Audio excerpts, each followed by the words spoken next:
'Revolver Rita' movie review. ఈ మూవీలో lead actor కిందైతే 'కీర్తి శెట్టి' గారు చేశారు. మూవీ ఎలాగుందో తెలియాలంటే వీడియో ఎండ్ దాకా చూడండి. ఛానల్ గాని కొత్తగా వచ్చుంటే సబ్స్క్రైబ్ చేసుకోండి. వీడియో నచ్చితే లైక్ చేయండి.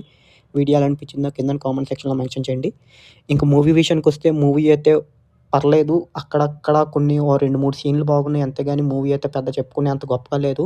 అసలు ఈ మూవీ వచ్చిందని గూడా చాలా మందికి తెలీదు. నేను గూడా బుక్ మై షో ఓపెన్ చేస్తే ఈ మూవీ కనబడింది. సో, ఈ మూవీ ఈరోజే రిలీజ్ అనుకోని అప్పుడైతే నేను మూవీకెళ్ళాను. మూవీ అయితే థియేటర్‌లో చూసేంత ఇది కాదు.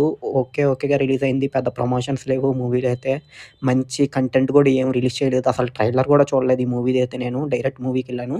ఇంక మూవీ విషయానికొస్తే నార్మల్ స్టోరీ లైనే చాలా సినిమాల్లో చూసిందే ఉంటది. నేనైతే స్టోరీ ఏమి రివీల్ చేయను. సింగిల్ లైన్‌లో కూడా చెప్పను. ఒకవేళ చూడాలనుకుంటే మీరు చూడండి. మాక్సిమం ఇది నెక్స్ట్ ఇంకా 1 వీక్‌లో ఓటీటీలోకైతే వచ్చేస్తది. ఇంక మూవీలో అయితే 'కీర్తి శెట్టి' గారు చాలా బాగా యాక్ట్ చేశారు.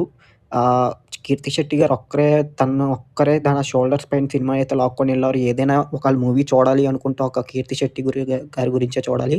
మిగతా మూవీలో అంటే చెప్పుకునేంత ఇంకేమి లేదు. మూవీ అయితే మ్యూజిక్ కూడా పెద్ద బ్యాక్‌గ్రౌండ్ స్కోర్ పెద్ద ఏమి అనిపియదు. అసలు సాంగ్స్ అయితే ఒక్క సాంగ్ కూడా క్లిక్ అవ్వలేదు అసల. అవి సాంగ్స్‌లో కూడా ఉండవు. ఏం సాంగ్ ఎప్పుడు పాడతదో, ఎప్పుడొస్తదో తెలీదసల సాంగ్స్ అంతే అయితే. ఇంకొకళ్ళు మీరు గాని మూవీ చూసుంటే మీకెలా అనిపించిందో కిందన కామెంట్ సెక్షన్‌లో మెన్షన్ చేయండి. ఇంకా మూవీ అయితే అంతైతే లేదు భయ్యా. ఒకవేళ మీరు చూడాలనుకుంటే చూడొచ్చు. పెద్ద చెప్పుకునేంత గొప్ప అయితే లేదు. ఒకవేళ ఓటీటీలో వచ్చాక మీకు టైమ్ పాస్ కింద ఎప్పుడైనా చూడాలంటే చూడొచ్చు. అలాగే ఏవో అక్కడక్కడ ఓ 4, 5 సీన్స్ బావుంటాయి తప్ప మిగతా అంతా మూవీ అయితే అంత బాగోదు.